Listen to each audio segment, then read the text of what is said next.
A waiting room is a place we all visit at some point in our lives. Sometimes it's for something routine, a checkup, a dental exam, an eye exam. Sometimes we're taking our children there, sometimes we're taking our parents there. Sometimes it's not routine. Sometimes it's something that's a little scary. We're waiting for a test result. We're waiting to find out if someone's going to pull through. We're waiting to find out what the diagnosis is and how lethal it is and how manageable it is.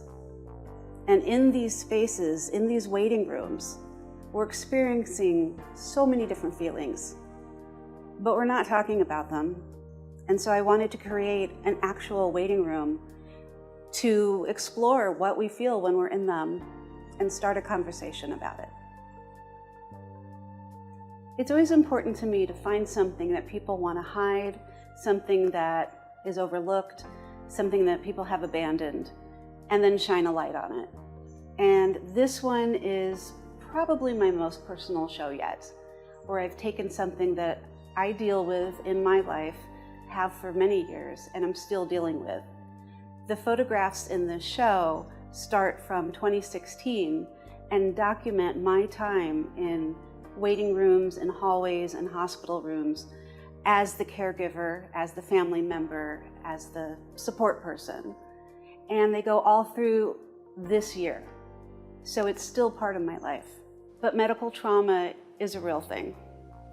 And if we don't talk about it, it festers and it kind of buries itself within us. And medical PTSD is also a real thing. So this is my way of my own therapy of dealing with my situation. But just like everything else I do, I know other people feel this and deal with this. And I want others to relate to it as well. I wanted to create an immersive exhibition. I created a waiting room. Each station with 2 chairs, each chair has a headset.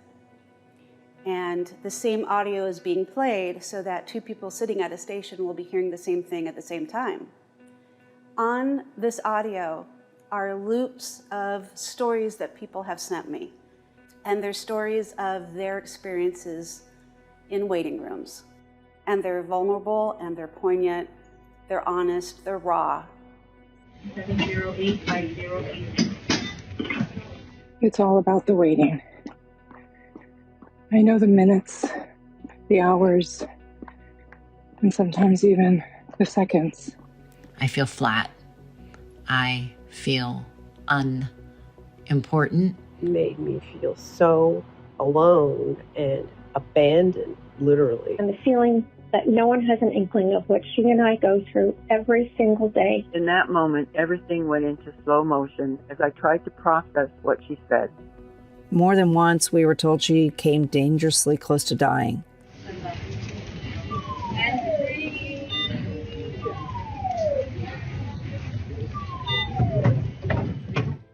The audios are from other people. The photographs are my story. The pictures, which start in 2016 with my own child being in the hospital, go all the way through this year, where I am what they call now the sandwich generation, as my parents are aging and I'm also caring for them. So there are pictures that are taken from when I have had children in the hospital to having parents in the hospital. And it's an ongoing part of my life. And what I have found with the more people I talk to, it's an ongoing part of many people's lives.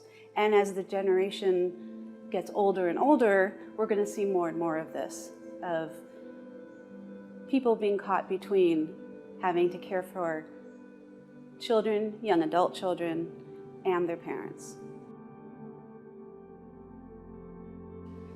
I've often been more comfortable behind the camera than in front of it. And it's a coping skill for me. Photography has been for many years. And in these spaces of anxiety, of fear, I have taken photographs. They're vulnerable, they're honest, they're raw, they're scary. Not everybody's going to know what each one means, but I'm here to talk about it. I really want to start a conversation about these places that we all have to be at some point.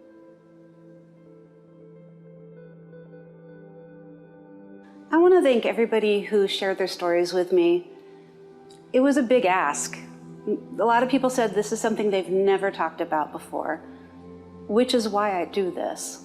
I want to take away the stigma of talking about things that we're scared of, that we're afraid of, that we don't talk about in public. That's what I've always been about my whole life as an artist. And I want to thank Todd Marks, my husband, for helping me edit all the audio together.